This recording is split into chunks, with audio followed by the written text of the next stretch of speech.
Hey folks, Jimmy here, aka Palette of the Dead. Welcome back to the channel and welcome back to another issue of White Dwarf magazine. As per usual with any of these videos, if you like them, hit that like button, subscribe to the channel and drop a comment down below. It's always much appreciated, helps the channel out massively, and I do get back to everybody as soon as I possibly can. Now, this time we're on issue 461 of White Dwarf, and it has that nice artwork for the new Head Knights of Slaanesh, who are pretty nutty looking, which are always pretty cool and a lot different from the usual fare that we see throughout the Mortal Realms and even through sometimes 40k. So without further ado, let's take a peek inside. So as per usual, we're starting off with the contact section of the magazine, which is where people send in for photos of their minis and letters and all that type of junk to the Warhammer team, and there are some nice models this week as well. So you've got that awesome Tyrannid Malaceptor, if that's how you pronounce it, which looks pretty cool. I like that muted kind of yellow beigey kind of look that they've gone for.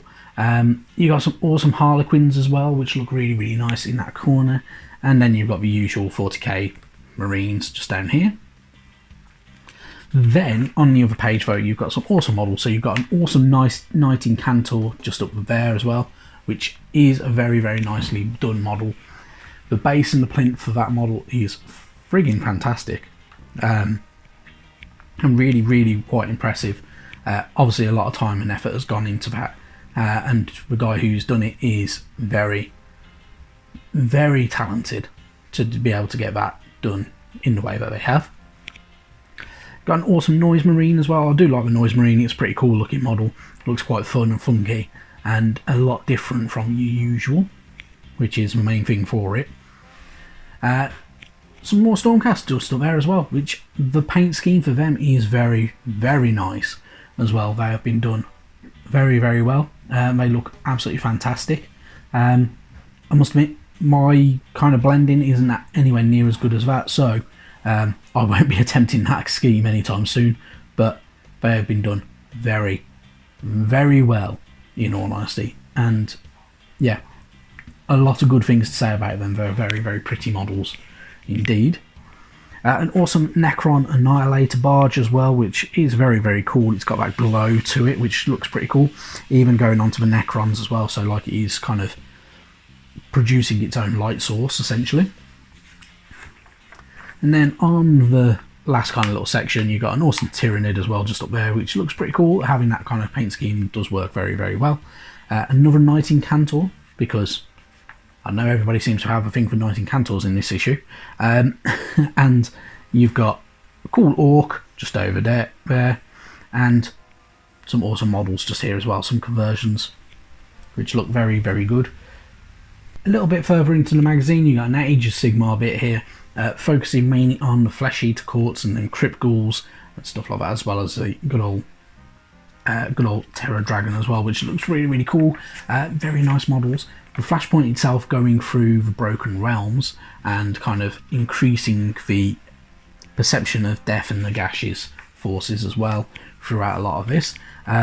Mainly appearing in Ymetrica, which is of course where the good old Lumineth Realm Lords come from, which is pretty cool, and very nice, and it's always nice to see a bit more story hidden around there.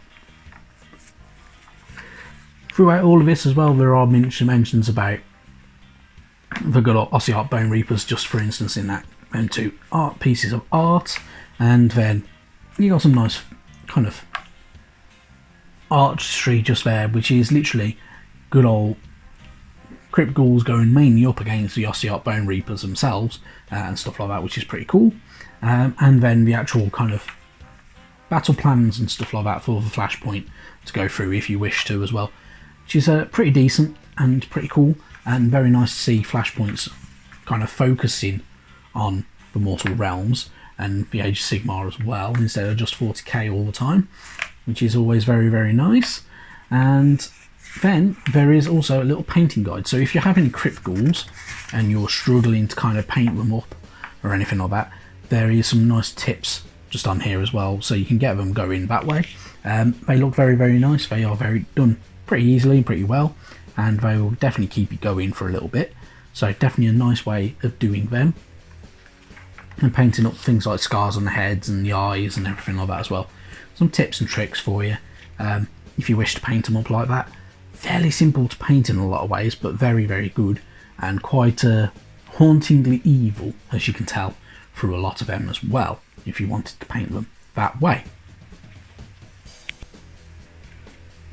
Throughout this magazine as well, there is, of course, because of the artwork on the front, a lot more to do with the Head of Knights of Slaanesh, whether it's in Warhammer Age of Sigmar or in 40k as well. They can be, they have multiple uses essentially, and a lot more information to do with them, and the places of excess and everything like that in the realm of Slaanesh, and some awesome Slaanesh models as well, which look pretty cool.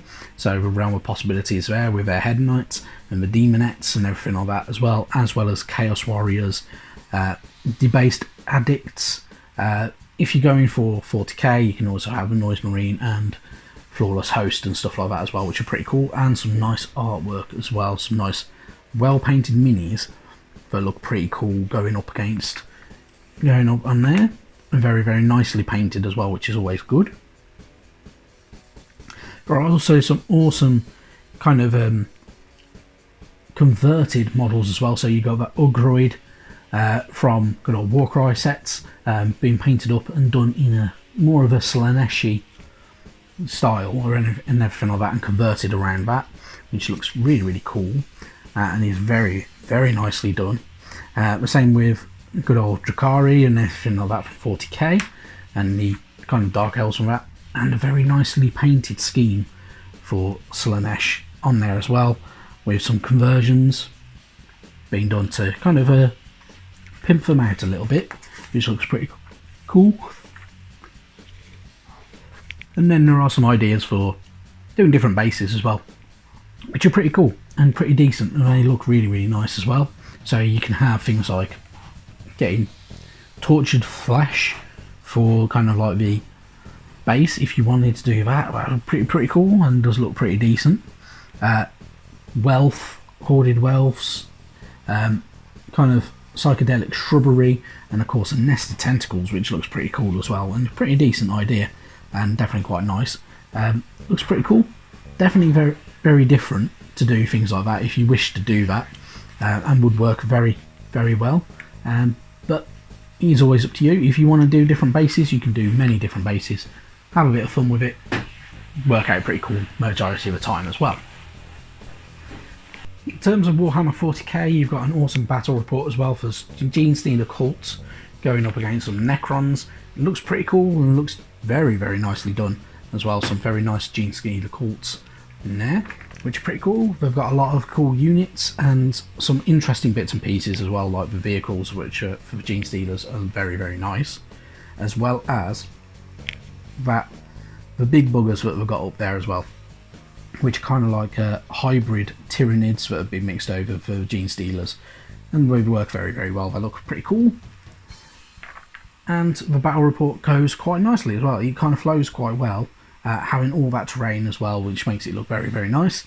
Does really, really, really good stuff, and kind of plays out very well from the looks of it, with the Genestealer cults leading the way in the victory points all the way through, and really taking it to the Necrons, who are normally quite powerful, but the Necrons just kind of pip ahead, and but the Genestealer cults can bring it back. So it was a very, very evenly matched game, which is pretty cool, and very, very nice to see, with the kind of the changing of the tide quite often throughout the game, which is a pretty interesting report to read, because it doesn't always pan out like that with a lot of games.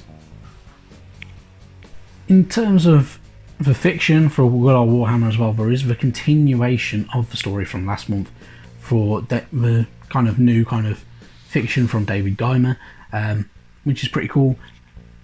Goes very, very well, and it is part 2 of 6, so we've got a little way to go as well with that, and it's always nice to see a lot more kind of fiction based in the mortal realms and everything like that inside the magazine. They do tend to have a lot more 40k fiction in there most of the time, but this is a good solid 9 pages worth, 10 pages worth going through, which is pretty cool. Then into the outside of the studio, you've got a lot more bits and pieces as well. So some models painted by the guys from the Warhammer team, which look very, very nice, and stuff like that as well, which is always good to see.